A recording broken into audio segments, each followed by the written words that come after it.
Well, it's taken a little bit, but I'm finally getting around to recording the final week of Sculptember and what I did in ZBrush.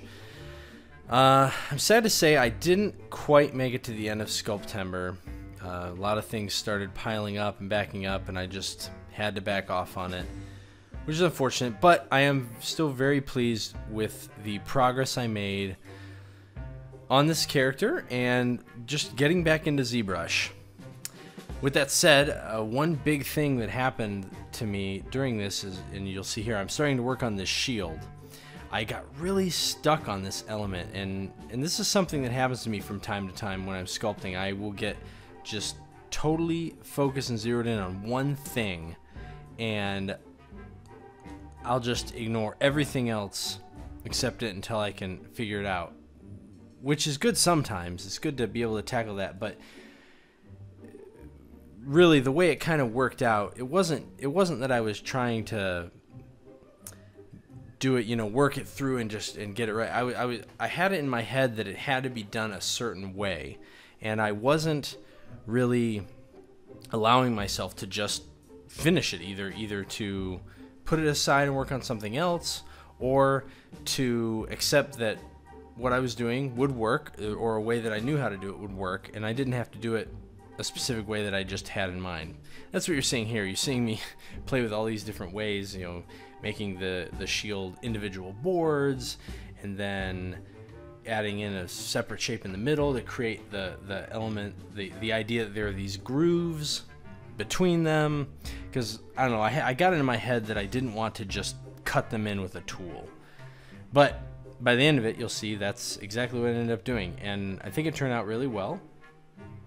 There were some challenges that I had to overcome because of how I ended up doing it, and just remembering how things work in ZBrush, but in the end, it did work, and I just wish that I had taken the time to do it that way from the beginning. It would have saved me a lot of time, and I probably would have made it farther in this character.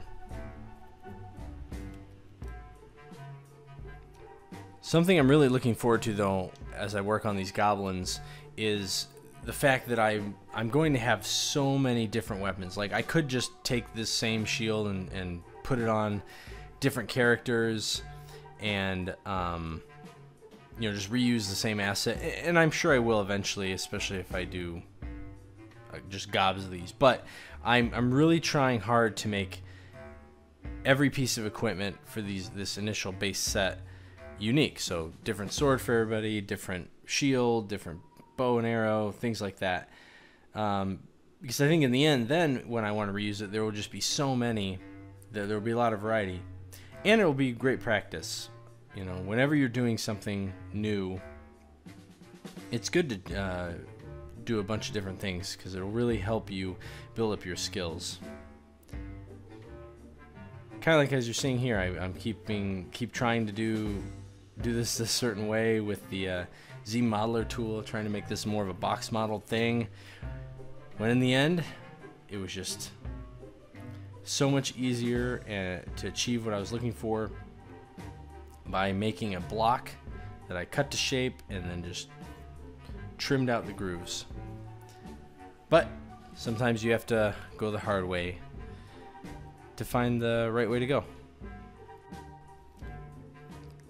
I did encounter one really challenging thing after I was dealing with it a little bit the whole time I was sculpting, but especially after I finished up with the shield here, and that's dealing with the scale. I thought I was doing myself a favor by sculpting using this special project file, this asset that I got from another artist, where he basically set ZBrush to sculpt to a scale in the real world.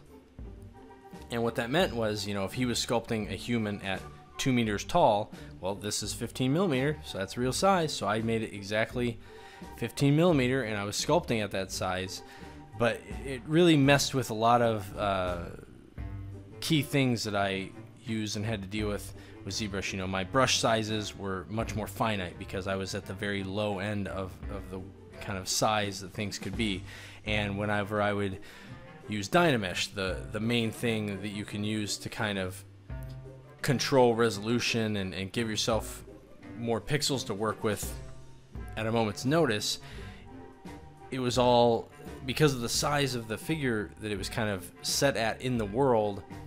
It was almost impossible to get high resolution on the model because it was looking at it at such a small element within the world.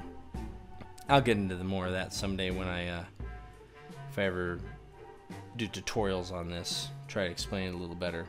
Needless to say, I recently spent a lot of time rescaling, reorienting this goblin sculpt into a world that's more closer to what I had been working with before, where I have more fidelity as far as Dynamesh is concerned and whatnot. Oh, I think you just saw there, it jumped over in the shield changed a lot. You saw I was putting on this texture stamp, but as you see here, I thought I recorded more of this, but I ended up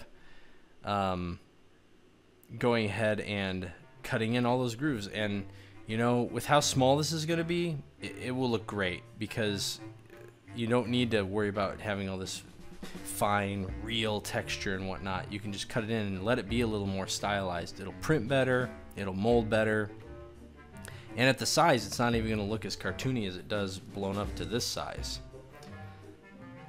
Anyways, I was really relieved to kind of get the shield worked out, the main body of the shield, and start to make this shield boss. That was a lot of fun. It's neat how quick you can put in these really simple geometric shapes, and I really like that part of ZBrush, working with ZModeler. And here's our little goblin here.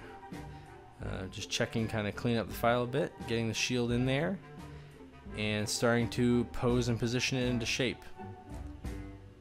I really like this part of the process when you start to get away from the whole symmetry, sculpting with symmetry and stuff, where you just move something around, accept that it's going to be different, and get it on there. And as I move forward with this sculpt and the others, I think I'm going to sculpt more that way, and just to stop treating it as much as a computer program and a little more like a true sculpt, like I have been doing all these years.